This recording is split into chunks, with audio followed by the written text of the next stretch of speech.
नमस्कार मित्रांनो, आपल्या सर्वांचं आपल्या चॅनलवरती स्वागत आहे। आता दुपारचे 12 वाजत आहे। बऱ्याचशा भागामध्ये आपल्याला मध्यम ते मुसळधार स्वरूपाचा पावसाचा अंदाज आपल्याला बघायला मिळणार आहे। या ठिकाणी पावसाचा जो जोर होता तो कमी झालेला होता, त्यामुळे बऱ्याचशा भागातील शेतकऱ्यांना खूप त्रास झाला। त्यामुळे आता या ठिकाणी बाष्पयुक्त वाऱ्याची जी गती आहे ती आपल्याला वाढलेली दिसून येत आहे। त्यामुळे बऱ्याचशा भागामध्ये आता मध्यम ते मुसळधार स्वरूपाचा पावसाचा अंदाज आपल्याला आज 18 जुलै दुपारनंतर बघायला मिळणार आहे।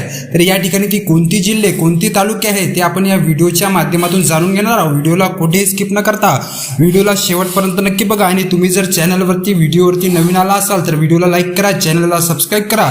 आता मित्रांनो, आपण सुरुवात करूया पश्चिम किनारपट्टीलगतच्या भागामधून। या ठिकाणी आपल्याला वाऱ्याची जी गती आहे त्यामुळे बऱ्याचशा भागामध्ये आपल्याला दाट ढगाळ वातावरण आपल्याला बघायला मिळणार आहे। त्यामुळे बऱ्याचशा भागामध्ये आपल्याला मुसळधार स्वरूपाचा पावसाचा अंदाज आपल्याला दुपारनंतर बघायला मिळणार आहे। या ठिकाणी आपण सुरुवात करूया मित्रांनो। या ठिकाणी रडारवरती बघू शकत असाल वसई, विरार, ठाणे, उल्हासनगर, मुंबई, पनवेल, त्यानंतर पेन, कर्जत, लोणावळा, नागोठाणे, अलिबाग, मुरुड, त्यानंतर माणगाव, महाड, दापोली, खेड, दाभोळ, चिपळूण, त्यानंतर इकडं रत्नागिरी,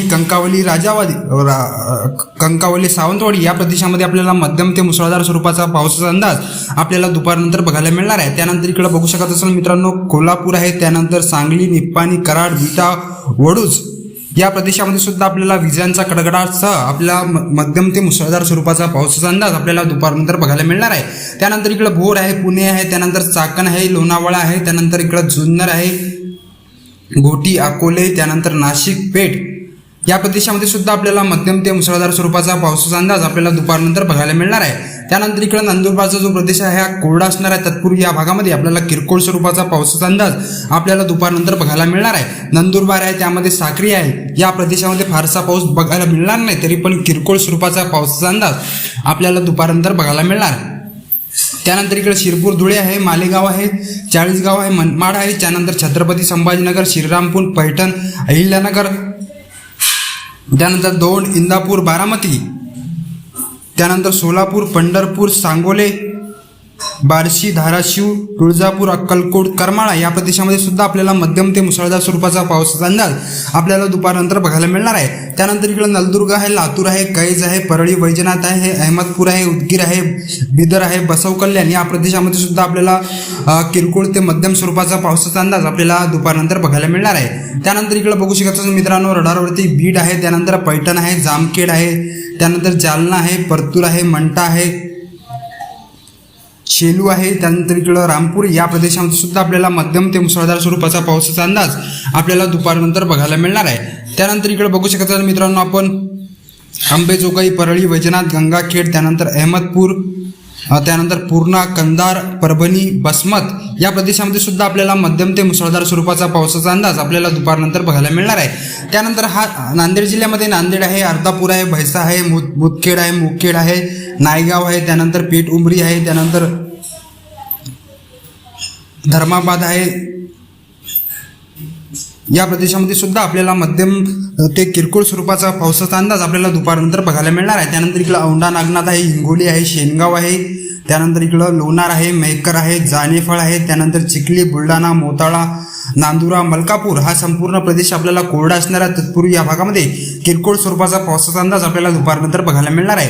त्यानंतर इकडं खानदेशचा प्रदेश लक्षात घ्या मित्रांनो, खानदेशमध्ये आपण जळगाव आहे, त्यानंतर इकडं भुसावळ, रावेर, मुक्ताईनगर, एरंडोल, चोपडा, त्यानंतर इकडं अंबळनेर आहे, शिरपूर आहे, त्यानंतर धुळे आहे, परोळा आहे, या प्रदेशामध्ये सुद्धा आपल्याला मध्यम ते किरकोळ स्वरूपाचा पावसाचा अंदाज आपल्याला दुपारनंतर बघायला मिळणार आहे। त्यानंतर इकडं वळूया मित्रांनो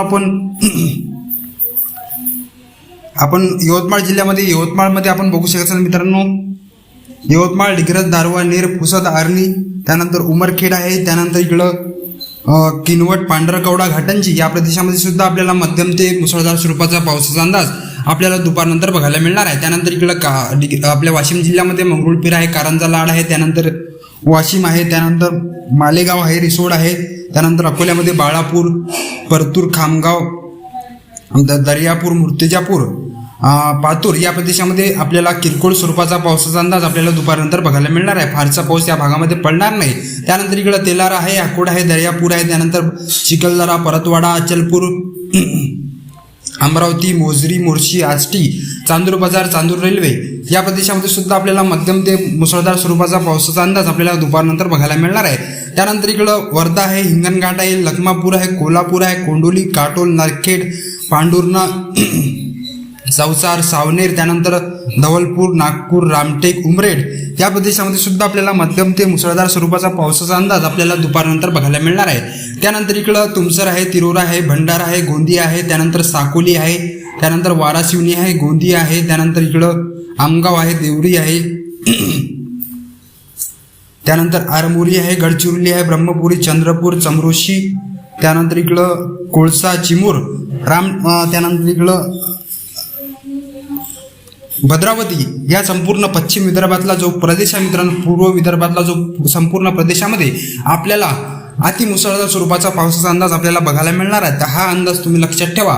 त्यानंतर ही होती मित्रांनो 18 जुलै दुपारनंतरचा हवामानाचा अंदाज. तुम्हाला जर व्हिडिओ आवडला, व्हिडिओला लाईक करा, चॅनलला सबस्क्राईब करा. धन्यवाद. जय हिंद, जय महाराष्ट्र मित्रांनो.